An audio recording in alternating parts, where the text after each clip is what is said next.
appreciate you. Amen.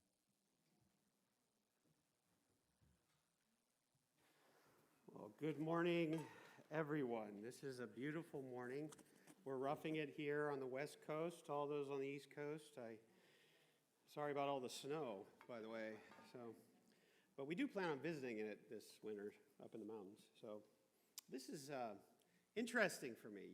Many of you know my mom passed away, and I just love, you guys have shared so much love with us, and I'm so grateful. But I just think it was beautiful. Everything went well. I couldn't ask for better. I laugh at my common responses to funerals. I've been sharing it with you, but it's kind of a side note I need to share with you. I tease people. I say I cry because I won't see her for 20, 30, 40 years, and then I laugh because it's like I could see her tomorrow. I don't control time, you know. And then people say, oh, they're looking down from heaven. I don't know. There's no theology on that. What I will say is this. Heaven's so spectacular. There's no tears. That she's probably up there enjoying heaven, and by the time she gets settled in, I'll be with her anyways. And I just think that's how spectacular our home is in heaven. It's glorious, and we can't even imagine it, beyond imagination. The other thing I'd like to say is I'm excited about the spring for our church. There are some things coming. Get excited. Some things we're going to be doing and engaging that I think will be a lot of fun, but also will help you to grow spiritually. This message I'm about to preach right now is not an easy one by any step of the imagination. It took about 2-3 years to sort of navigate it. And of course, we've just come through 2 series, one on the original designs of God for humanity in the Old Testament through Genesis, and then a new creation. What did Jesus do? And the truth is you cannot preach the old without filtering it through the new. So it's very important, and I hear it again and again. I see it in so many really great pastors. The problem with strict exegesis on the Old Testament is if you teach Exodus and the law strictly as what it says, you become a legalist. Because what happens is you don't filter it through, but what did Jesus do? And through the lens of Christ, those things became shadows. It doesn't mean they don't have value. They have tremendous value. They're true. They're authoritative. All this good stuff. But how do you look at Scripture? We're starting a new series. It's called The Meaning of Life, which is probably the biggest question anybody will ask in life is like, why am I here? Why am I doing this? What is the meaning to my life? What really is valuable in life? And this series, I really hope you can attentively join into this. Because it's going to strike you as very, how do I put it, educational, but also life-transforming, even if you've been in the church a long time. That's the reason it took me so long to get to this particular topic. Not because of the meaning of life, you could easily say Jesus, but you have to realize that the book we're going to study is the most relevant. And this is the point, the most relevant book to our culture's current pursuit of human existence. It is the book in the Bible that speaks most to this particular point, the most relevant book to our culture's current pursuit of human existence. And what makes it so incredibly true and incredibly awesome to study is it was written close to 3,000 years ago. And yet it speaks like it's talking to your neighbor down the street.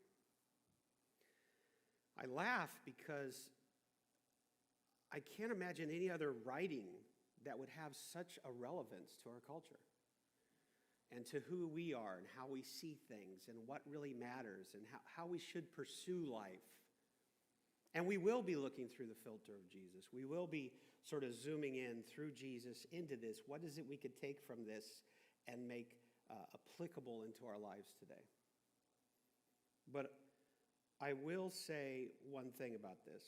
If you understand this, you understand us. Ecclesiastes, probably a book nobody has ever, that's not a Christian, has ever really read. Maybe they've heard of it. You know, maybe you heard the old 60s rock song, there's a season for everything, right? Christians, yeah, I heard that book, really depressing. is typically the answer I'll get. Like, it's not an upbeat book. Well, believe it or not, we're going to make it upbeat. The reason is because we're looking through the lens of Christ into what was Solomon doing. What was he saying? Why did he say these things? You know, of all the books in the Bible, this is the book that is most approached through the lens of an unbeliever. Do you know that? Where he's talking as though he was living life without God. And what's fascinating to me is most people live their life without God. Well, what do they live it for? Why do they live it? What's the meaning of it without God? Solomon pursues all of that. In fact, Solomon pursues all possible meanings in life without God and discovers they're meaningless. Now, if you're not a Christian, you're like, I don't think they're meaningless. I believe this, that, or the other thing. It's like, okay, well, let's talk about it. Through this series, we'll be bringing up pretty much any philosophy most relevant to culture. And by the way, when we deal with it, I'm going to give you the current cultural framework for it, because believe it or not, Solomon deals with everything from naturalism to humanism to atheism to wealth to justice. All these things he speaks to. And he speaks through the lens of, if I'm not a believer, if I'm living life without God, here's the way I see these things. And he walks away from these saying, but then there's meaningless. So much meaninglessness in it. In fact, this is such a tough one to preach. I'm going to take 2 weeks just to introduce you to the literature. It is so foreign to our current cultural perspectives. We're used to looking at things through a scientific, academic approach, okay? This was there before that. This wisdom literature we're about to engage in existed before any of our current academic titles were put up. He's going to show you what is important. It really isn't a depressing negative book. It's actually a book that tells you what is meaningful in life. And it's if you're a parent, you're sitting there going, this is what your kids should avoid in life, right? If you're an adult, you sit there and you go, this is stuff I should have learned and I should have avoided that. Why did I get sucked into that in life? Solomon teaches. In fact, listen to the first 2 verses in Ecclesiastes. The words of the teacher, son of David, king of Jerusalem. Meaningless, meaningless, says the teacher, utterly meaningless. Everything is meaningless. Now, the problem is with the English, that word doesn't fully grasp the concept. In fact, that word in the English is terribly useless in some ways. Because we think of it and say, well, that means nothing's worth anything. It's not at all what he's saying. In fact, the word he uses for meaninglessness is called hevel. Hevel is something temporary. It's a breath, a vapor or smoke, like vanity. In the mirror, you walk away, it's gone. It's like a paradox. It's meaningless in the end. In fact, I brought you hevel. I want you to physically see what he's talking about, because he creates physical imagery. This is hevel.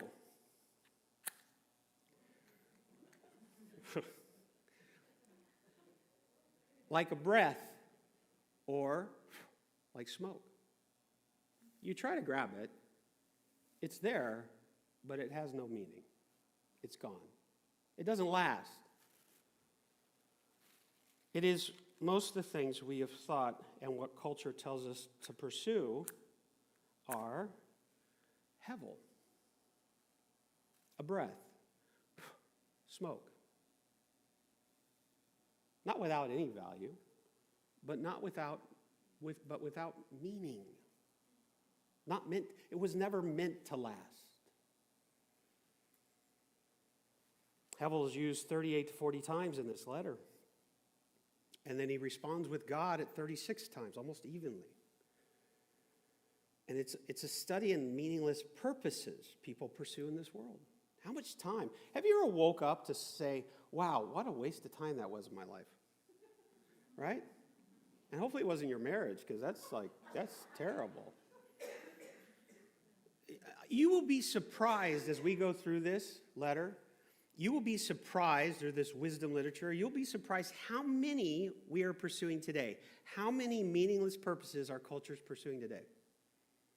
And think about it. When you read the titles in the headlines of whether it's justice, politics, suicides, all this stuff, it's all built around meaninglessness. Why would somebody take their life unless they found their life to be what?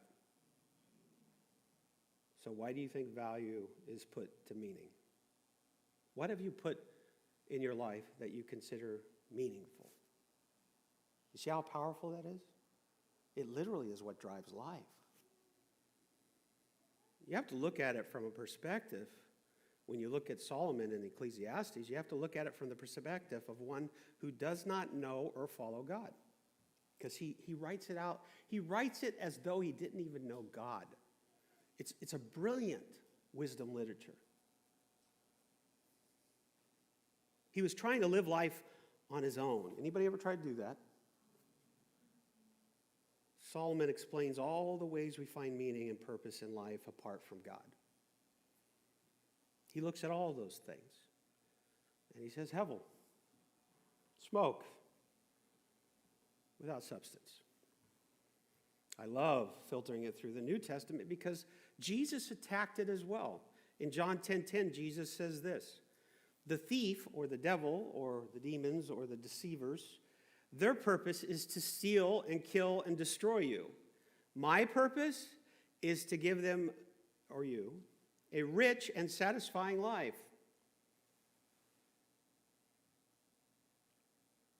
And so he looks at this, and Solomon is showing you that these are the ways of living that steal away your life and its purpose.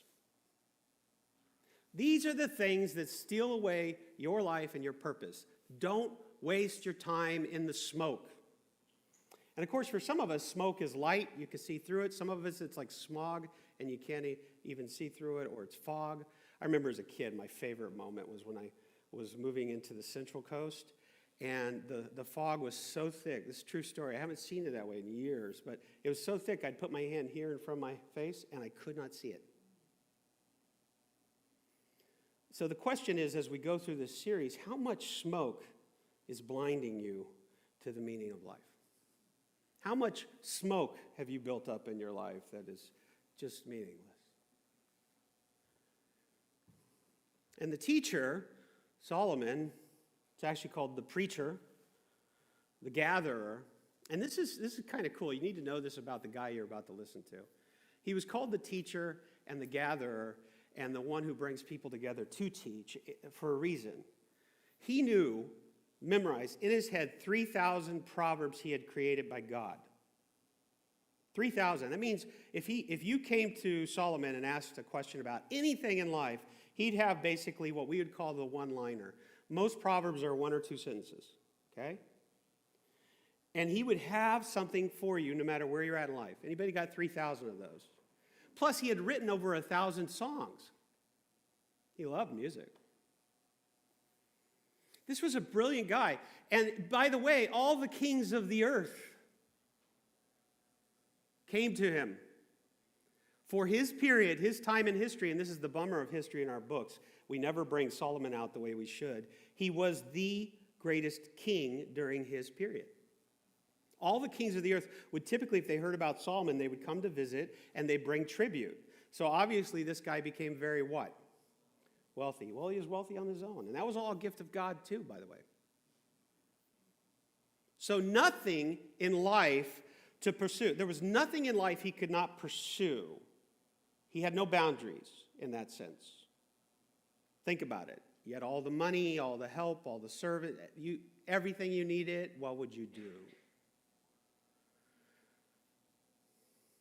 Well, this is what the teacher did. In Ecclesiastes 1:13, he says this, I applied my mind, listen to the personal pronoun, I applied my mind to study and to explore by wisdom all that's done under the heavens.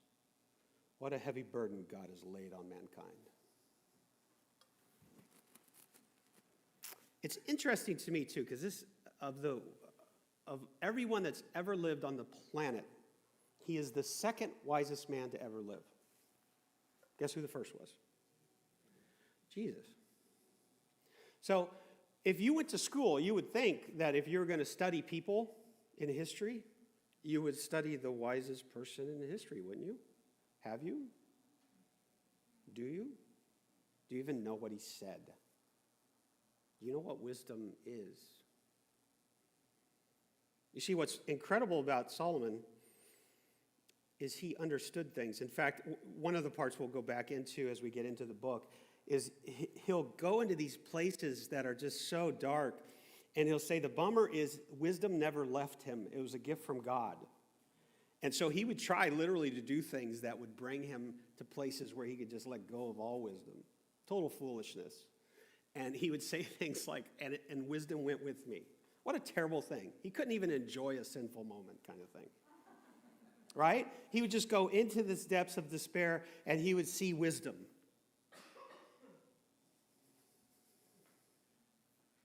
You see, the truth is, Jesus taught us very well. In trying to understand life, you should discover a burden we cannot carry. You should not carry it. We are not designed to carry it, but it should goad us to God. To believe in something not just bigger than us, but something other than us. Do you see the point of that? We need to believe in something not just bigger than us, but other than.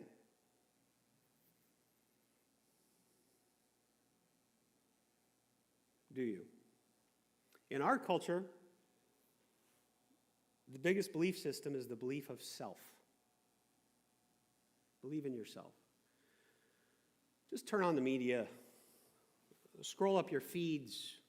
It's all about self-indulgence. Self. You can do it. You can do it within yourself. Within yourself. So Solomon, as he deals with this, he deals with life without God. And life without God will raise some questions, folks. Life without God raises essential questions you've got to answer. First of all, what really matters? What really matters in life? What has substance, value? You see, life doesn't always work out the way you plan it to, does it? So obviously you're not totally in control if you're reasonable. So you should accept it, shouldn't you? You don't have all the answers to every question. I don't. You can't really determine your future. You can try. Good luck. And life's meaning, by the way, is it always clear to you when you pursue it? How about this? What's the value of your workplace? Your career, your business, your marriage? What lasts? What really lasts in this world without God? What's eternal? What is really worth living for? You see, ultimately, you got to live for something. So what Solomon does, which is brilliant, again, Solomon uses a goad to get us to understand what is worth living for. We don't know what goads are. So I kind of need to explain what a goad is first, but let me show you where he explains it. At the very end of the letter, as though you go through all these meanings, meaningful, meaningless, you go through all this stuff, and at the end of the letter, the narrator, and by the way, let me show you another brilliant technique. Some people believe there were two writers of Ecclesiastes. One introduced and one put closure to it, and he was sort of just the editor of this book. And then you have the author, Solomon, where most of it is written, right? So some believe those are two different people. But it is not uncommon to brilliant literature, especially with people like Solomon, that he would do both. he would look back on his life, because they believe he was a little older by this time. He would look back on his life and give a critique of his own life. He did an editorial of his own life. If you looked back on your life and you said, what have I done? And you were honest, this is what it would look like. And it was not uncommon for the brilliant teacher he was to do this. So keep this in mind, he says in Ecclesiastes 12, 9 through 14. Keep this in mind. The teacher was considered wise, and he taught the people everything he knew. I love that about him. By the way, real quick side note, when this was written, Israel was good. Life was good.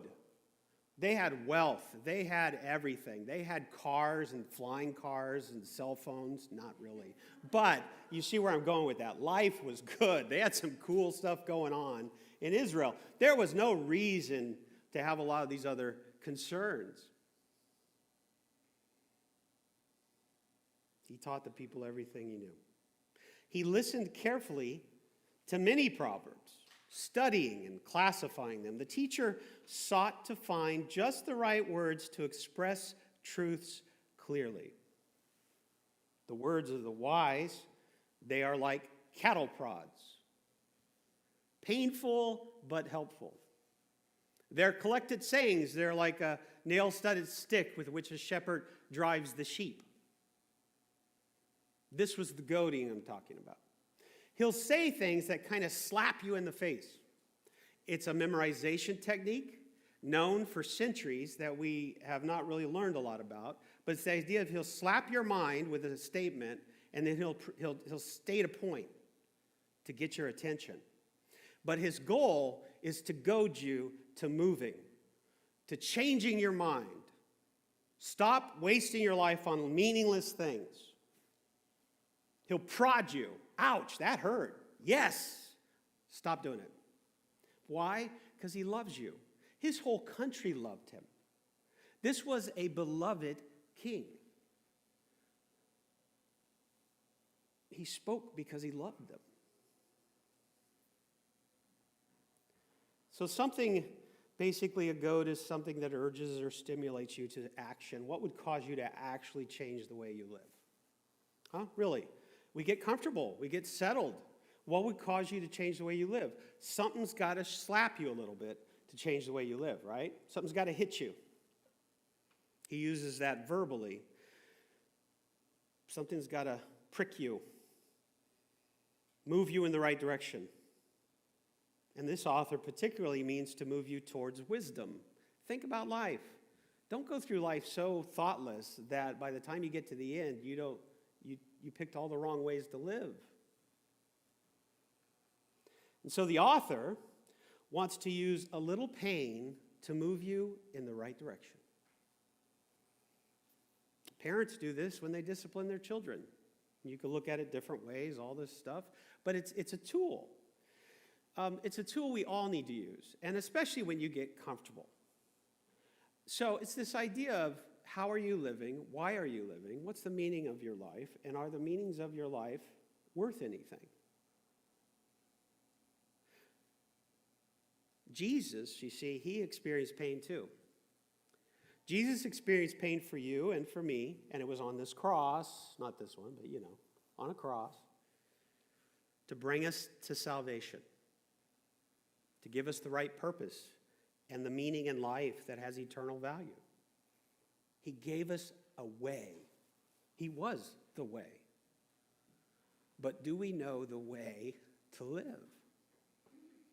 Above so much in life that you've thought meaningful, there is only the way of Jesus you need to understand. See? It doesn't mean the other things don't have some sort of value. It just is to say they're not meaningful. Take a look at this. Jesus motivates us to live a good life. That's what you're going to learn. You're going to learn what does it mean to live a good life. He never meant for us to get torn apart, whether it was over the last 2 years or 20 years. He meant for you to have a good life. He set down the laws for you, the commands he gave of love and those things to give you a good life. People tend to think, well, it didn't mean without pain. That's the problem. Our view of what is good is often very perverted. It leads morally astray so many people. Jesus motivates us to enjoy a simple life. Enjoy a simple life. Don't make things difficult. Have you ever met somebody, or maybe you're that person, where you just make things difficult? Why? Why? I just wanted the toothpaste. You ever hear these arguments? I just wanted a simple something, and it's all made complex by someone. Don't make things difficult. Well, how do you do that, by the way? Because if you're raised a contrarian, I don't know if you know quite what that means, but if you're raised one, you know what it means. It means every time one person says one thing, the other person says the opposite thing, just to be contrary. Jesus will teach us how to go through those things. Jesus motivates us to be content. Live with simplicity. Good grief. Okay, so my mom passes away and she leaves me. And she did, by the way, I want to say something really careful. My mom did a great job of getting a lot out of her life and giving the things, keeping the things she needed for us. But even that said, because we are raised in such a blessed country, I've got all this stuff. Live with simplicity. We're trying to figure out what has any value of keeping. You know? Jesus motivates us into ways of living and thinking to avoid in life. He shows you what you shouldn't do. He talks about living with an open hand. You can't control anything, really. And that's so true. You know, I tease people, but it's so true. Just really try to make a strict schedule for yourself for 2 weeks and try to stick to it. Listen, when God shows up, you're like, good grief, I had no control of anything. Well, okay, there you go, your first point. Who does? Who really does? And without God, who does? Without God, why not believe in chaos? Because you can't make anything work in your schedule. Jesus will motivate us to this beautiful way of living. And I think what I want you to gather from this, and again, this is all introduction, we need to live that way. This is the way Christ teaches us to live. These things have meaning, value. Jesus motivates us to love Jesus first. Keep his commands. Live. Solomon would say to live in the fear of the Lord, but through the New Testament, the filter is live in the love of God. Love the Lord your God. He introduced a new command to you. I got to share something. This is an interesting contrast for Bible students and Christians, and if you're not a Christian, understand the difference between the old and the new. Because a lot of times unbelievers will come at you at the Old Testament, and I'm like, well, that's not what we really believe. We believe the New Testament. But one of the things that's an interesting contrast is the key motivator to the law in the Old Testament was what? Fear. Fear. It is a great motivator for unbelievers even today, and for many believers, they still live their life by fear, which scares me because you have to be careful. Are you living under the law? Fear. Some people, they're just raised that way. Their parents were like, the fear of the Lord. Well, you come to the New Testament, love the Lord your God with all your heart, your soul, your mind, and strength. The motivator is love. And not some of the love we have in our culture. Remember, we discussed that a few months ago, the types of love. This is an unconditional, sacrificial love. This is Jesus' love.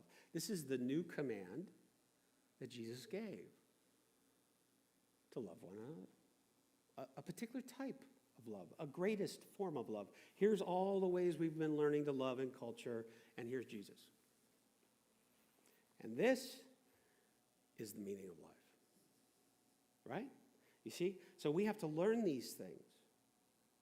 We have to learn that Solomon, although he was looking through the lens of fearing the Lord, it was so that he could keep these commandments of the law so that he would have God's grace and favor. the blessing and cursing of those things. He understood that. For his time and his season 3,000 years ago, that was the right way to live. The problem is we don't live in that season, but I will tell you this. This letter speaks to everybody who is looking for meaning outside of God in our culture today. And it teaches us, we who choose to follow Jesus, where to stay focused and what purposes and what meanings have value. Folks, I meet way too many Christians that are living with a breath and smoke. They're consuming their time, their energy, their money, and things that won't last. And that's why he says hevel. It's meaningless. Why? Why waste your time and energy? I will share with you my life, and I will show you the outcomes of all these things. And that is wisdom. Folks, remember this. Learn from others so you don't repeat what? The mistakes. I'm glad Solomon went through it for my sake. But for his sake, it's like, wow, that would have been a miserable kind of life pursuit. And you're going to find out why. But his outcomes were brilliant. His outcomes were brilliant. God truly loved Solomon. But Solomon had his own way of living at times. We here today, in this culture, in this room, online, we discover our full and eternal meaning in Jesus Christ.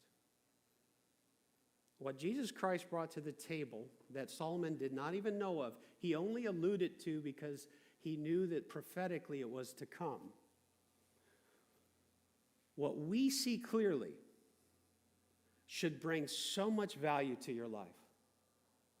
And yet, I continually see us getting trapped in smoke, blinded by the breath of our lives. Stop wasting your time on meaningless things. What is important, Solomon will share. He'll share it right here in this letter.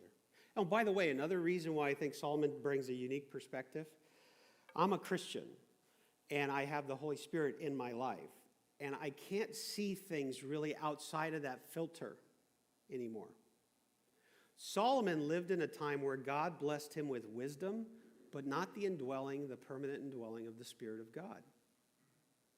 He lived in a place that we can't even relate to as Christians today because he didn't have the Spirit, but he had the wisdom of God. And maybe the Spirit came and went at times, but he did not have that permanent residing element of God in his life. So when he pursues these things without God and he shows you this perspective, it's raw. It's like, this is the way I lived before I was a Christian. This is the way I thought of things. This is the way the world views things. And you're going to be surprised how much of our world is just like it.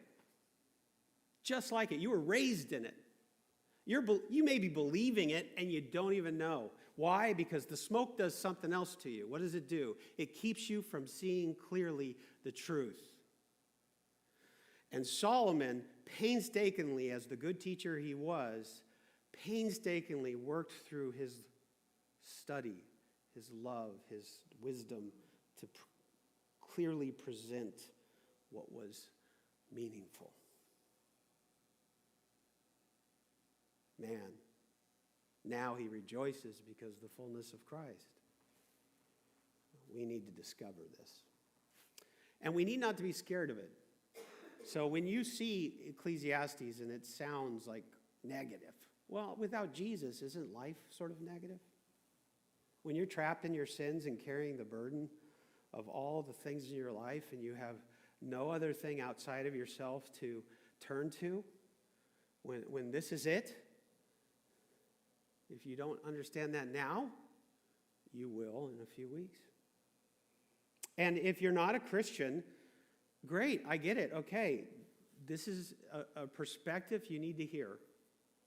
Because even in that, he's going to probably approach you and say, this is what you believe. And this is why it's hevel. See that? And so I encourage you to reason through this. Consider the hevel. consider, is the stuff I've trusted in and pursued in my life really what I should be pursuing? Bring your life back to fullness. This will inspire that. This will challenge that. This will goad you in the right direction. And Jesus, the filter of Jesus, will bring a life to you that you couldn't even imagine. But don't be trapped in the hevel. Don't be trapped in the smoke. And in this world, there's a whole lot of smoke without any fire. Jesus clarified a lot of stuff. One of the things Jesus did for us as believers is he gave us an incredible hope. And he did it through his death, burial, and resurrection. And today is our Communion Sunday. And on Communion Sunday, what we do is we celebrate that time and that experience through the blood and body of Christ. If you're not a Christian, you don't have to take part in this.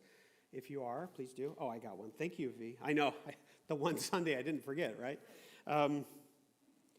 But what's interesting about this is Jesus would have to suffer some pain to bring us to a meaningful life.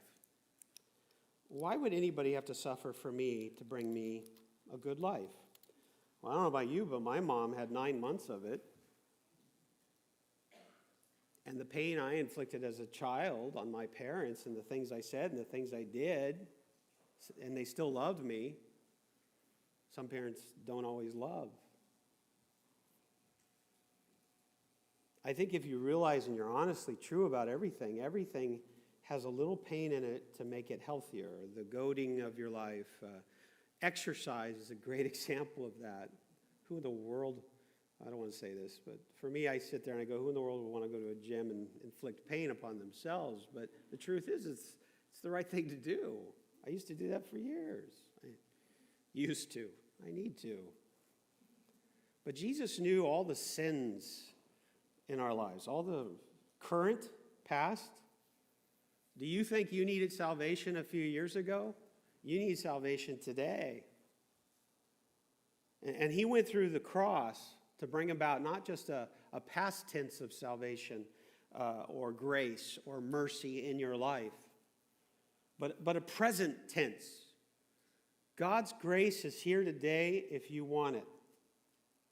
If you know him, even if you don't feel it, it's there because his Spirit resides in you. If you don't know him, it's available and offered today. But it took a painful sacrifice. God himself would have to sacrifice for our mistakes. Somebody pays the bill in life.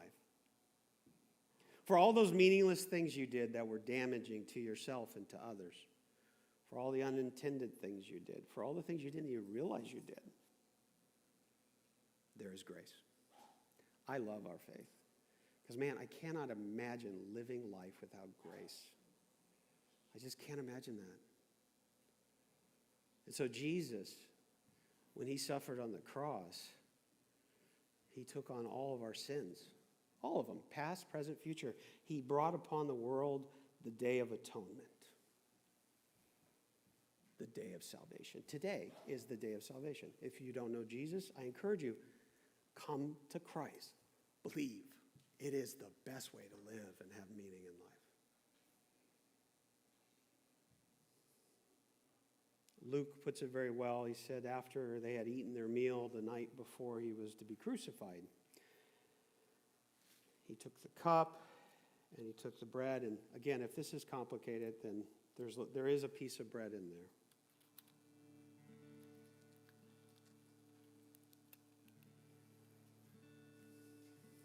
And he said, this is my body broken, sacrificed for you.